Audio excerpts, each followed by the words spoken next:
Halo, selamat siang. Jumpa kembali dengan saya Halim Sugiarto di channel Elite Hunter Community. Bahwasanya market minggu ini memasuki minggu ketiga di bulan Maret 2021. Pasar sangat memperhatikan apa yang namanya treasury yield, di mana kita melihat treasury yield saat ini bergerak naik turun dengan waktu kisaran yang cukup cepat. Tapi tentu kita akan menjelaskan lebih lanjut apa yang dimaksud dengan treasury yield. Nah, treasury yield ini merupakan pengembalian dari suatu investment atau investasi yang dipakai masyarakat terhadap pembelian surat utang dari negara.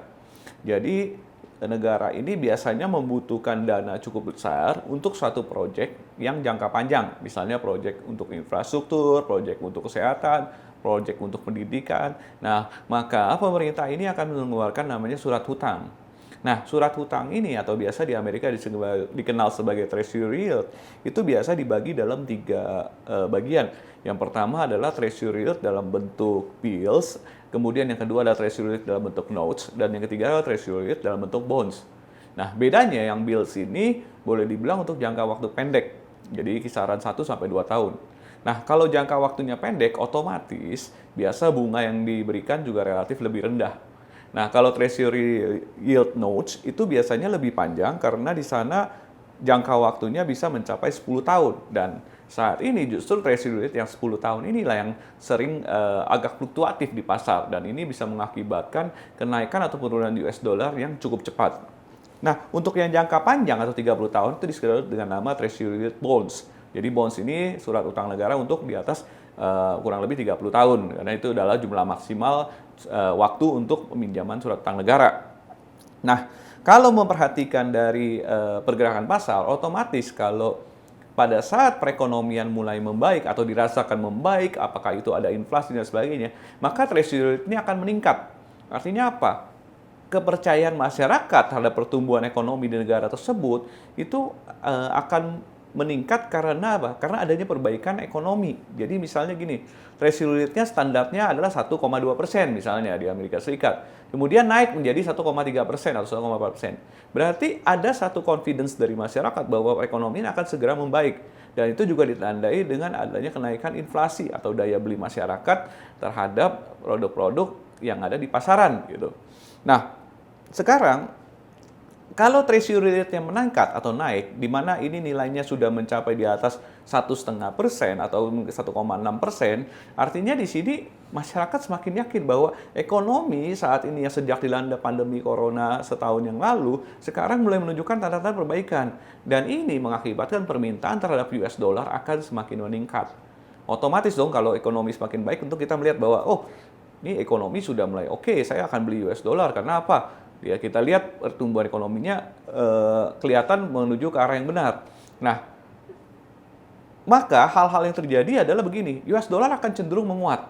Tetapi mungkin di satu sisi lain, karena banyak orang yang membeli treasury yield, artinya mereka menganggap ini suatu simpanan yang relatif aman. Tiap tahun Anda akan fix dapat bunga. Mungkin Anda akan mengurangi justru pembelian di stocks market atau di pasar saham. Kenapa? Karena mereka mengalihkan atau menarik uang dana dari pasar saham yang memang saat ini mungkin nilainya sudah cukup tinggi, mereka untuk membeli treasury yield untuk apa? Untuk mendapatkan bunga dulu. Dan treasury yield ini memang bisa diperdagangkan. Jadi ada pasar khusus untuk jual beli treasury yield. Oke. Nah, hal-hal yang terjadi dalam bulan Maret inilah yang menjadi salah satu pergerakan dari atau sumber utama pergerakan dari volatilitas pasar. Jadi kalau Anda melihat sekarang euro sedang turun atau US dollar Japanese yen naik banyak, nah ini karena salah satu sumber utamanya treasury rate ini. Jadi saat ini ya karena dengan pasar fokus ke sini, berarti kita juga akan mengikuti dan kita akan mencari berita lebih lanjut terus tentang treasury yield.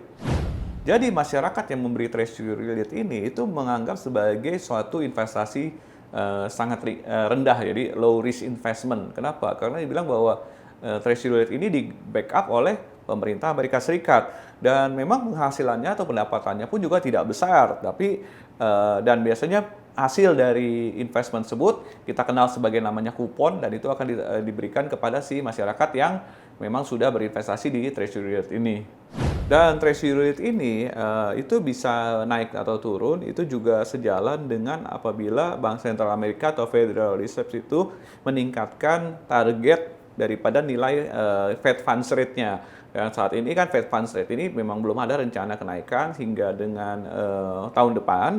Jadi memang kalau memang ada sedikit perubahan atau planning dari Fed funds, di mana misalnya Kamis dini hari nanti kita akan mendengarkan dari Gubernur Fed bagaimana langkah-langkah Fed untuk kedepannya seperti apa. Dan memang jika Fed funds naik, otomatis treasury rate juga akan meningkat.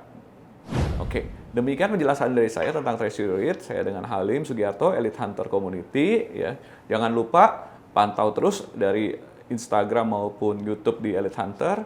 Oke, stay focused and keep healthy. Oke, terima kasih.